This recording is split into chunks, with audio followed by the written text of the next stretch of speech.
욥기 35장. 엘리후가 계속 말을 이었습니다. 욥 어르신, 당신은 계속 자신이 옳다고 말할 생각입니까? 하나님보다 의롭다는 주장을 계속 하시겠습니까? 당신이 말했지요. 죄를 짓지 않는다고 무슨 유익이 되며 내가 얻는 것이 무엇이냐고. 나는 당신과 친구분들에게 말씀드리고 싶습니다. 하늘을 보십시오.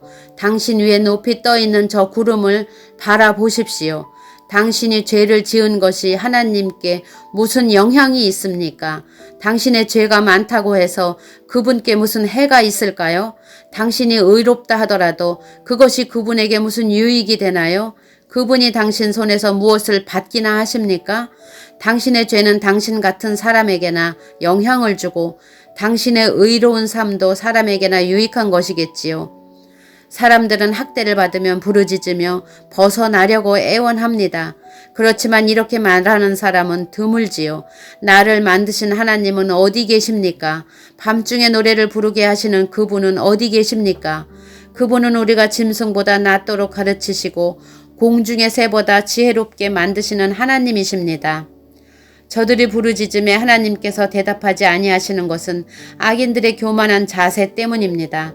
하나님은 사람들이 헛된 말로 부르짖는 것을 듣지 않으시며 전능자는 그런 기도를 들은 채도 하지 않으십니다. 당신은 그분을 볼 수 없다고 말하지만 이미 당신의 사정이 그분께 알려졌으니 그분을 기다리십시오. 당신은 그분이 처벌하시지도 않고 악한 일에도 전혀 관심이 없으시다고 했지요. 어르신은 정말 헛된 말을 하고 어리석은 사람처럼 말을 하시는군요. 욥기 36장. 엘리후가 계속해서 말했습니다. 내 말을 좀 더 들어주십시오. 하나님 편에서 할 말이 더 있습니다. 나는 먼 곳에서 내 지식을 얻었습니다. 나는 내 창조주의 의로우심을 말하겠습니다. 나는 지혜로 가득 차 있기 때문에 진실만을 말할 것입니다. 하나님은 전능하시지만 아무도 무시하지 않으십니다. 그분의 힘과 지혜는 무궁무진하지요. 악인을 살려두지 않으시고 경건한 자들에게 복을 주십니다. 그분은 의인들에게서 눈을 떼지 않으시고 그들은 왕처럼 대하셔서 영원히 높여주십니다.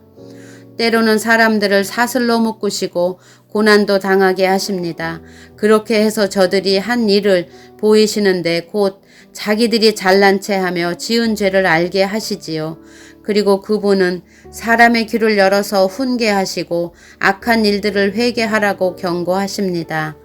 만약 사람들이 마음을 돌려 순종하면 저들은 결국 행복하게 되고 평안을 누립니다. 그렇지만 순종하지 않으면 칼을 보내어 치시고 망하게 하시지요.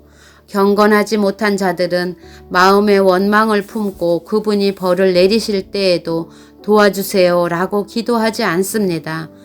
그런 자들은 부도덕하게 살다가 일찍 죽고 맙니다. 그러나 경건한 자들이 고난당할 때 그 분께서 구해주시고 고통당할 때에 귀를 여시지요.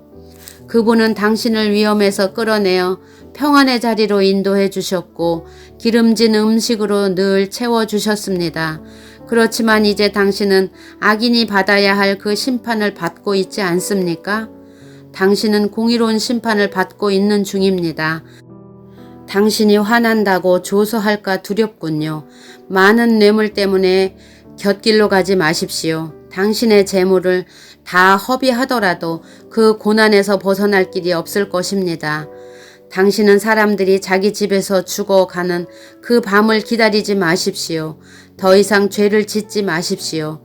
괴롭다고 하나님을 대적하다니요. 보십시오. 하나님은 정말 높고 존귀하십니다. 누가 그분과 같은 스승이 될 수 있겠습니까?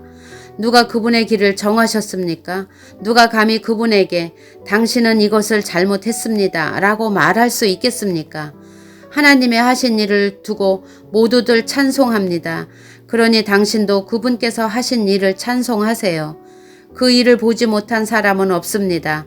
멀리 사는 자도 다 압니다. 하나님은 너무 위대하셔서 우리가 다 알기 어렵습니다. 그분의 연수를 감히 인간이 어떻게 알겠습니까? 하나님은 물방울을 끌어올리시고 그것이 피가 되어 시냇물에 떨어지게 하시는 분입니다. 구름 속에 비를 쌓아 두셨다가 사람들에게 풍성하게 쏟아 붓습니다. 구름이 어떻게 널려 있는지, 그분이 천둥을 어떻게 보내시는지 모두 알 수 있는 사람이 어디 있습니까? 그분은 번개로 자신을 두르시고 깊은 바다를 덮으시는 분입니다. 이렇게 하나님은 세상 나라들을 다스리시고 음식을 풍성히 공급하시는 분입니다. 그는 번갯불을 손으로 쥐고 표적을 향해 정확히 던지시지요. 천둥 소리는 폭풍이 오는 것을 알립니다. 심지어 가축까지도 그것이 오는 것을 알지요. 욥기 37장. 그 소리를 들으면 내 심장도 두근거립니다.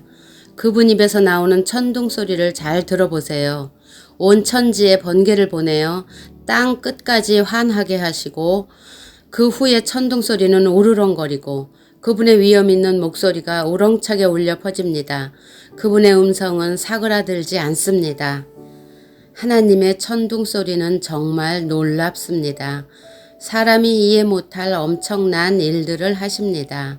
하나님은 눈에게 땅에 내려라 하고 명령하시고 쏟아지는 폭우에게 세차게 퍼부어라 하고 말씀하십니다. 이처럼 사람들을 꼼짝 못하게 하시는 것은 하나님의 일에 대해 그들이 알게 하기 위해서입니다. 그때에는 들 짐승도 숨을 곳을 찾고 자기 있는 곳에서 나오질 않습니다. 남쪽에서는 폭풍이 불어오고 북쪽에서는 차가운 바람이 몰아치며 하나님께서 내뿜으시는 입 가운데 얼음이 생기고 넓은 호숫물조차 꽁꽁 얼어붙습니다. 그분은 구름의 습기를 가득 채우시고 구름 사이로 번갯불을 번쩍거리시지요. 그것들은 하나님의 명령대로 이리저리 움직이며 온 세상에서 그분의 명령을 수행합니다.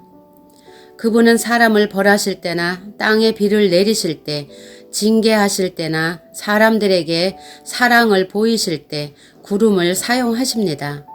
욥 어르신, 가만히 하나님의 기이한 일들을 한번 생각해 보십시오. 당신은 하나님께서 어떻게 구름을 만드시고 어떻게 번개를 번쩍이게 하시는지 아십니까? 구름이 균형을 잃지 않고 떠다니는 것과 지혜가 온전하신 분이 행하시는 이적을 이해할 수 있나요? 남풍이 불어 땅이 조용할 때 따뜻해지는 까닭을 아십니까? 당신은 하나님께서 청동구리를 부어 만든 거울처럼 단단한 하늘을 펼 수 있습니까? 우리가 그분에게 할 말을 가르쳐 주십시오. 우리는 어둠에 쌓여 있어 그분에게 무슨 말을 해야 할지 모르겠군요. 내가 하고 싶은 말을 하나님께 다 할 수는 없습니다. 내가 왜 하나님께 나를 삼키실 기회를 드리겠습니까? 바람이 하늘을 깨끗이 휩쓸고 간 후 그 빛 때문에 태양을 똑바로 쳐다볼 수 있는 사람은 없을 것입니다. 그분은 영광의 빛에 휩싸여 북쪽에서 오시고 위험 가운데 임하시지요. 우리는 전능자의 권능을 상상조차 할 수 없습니다. 그분의 권능은 끝이 없으시고 공의와 의가 많으신 분인데 어떻게 그런 분이 사람을 괴롭힐 수 있겠습니까? 그러니 사람들이 그분을 경외하지 않을 수 없지요. 스스로 지혜롭다고 생각하는 자를 그분은 무시하십니다.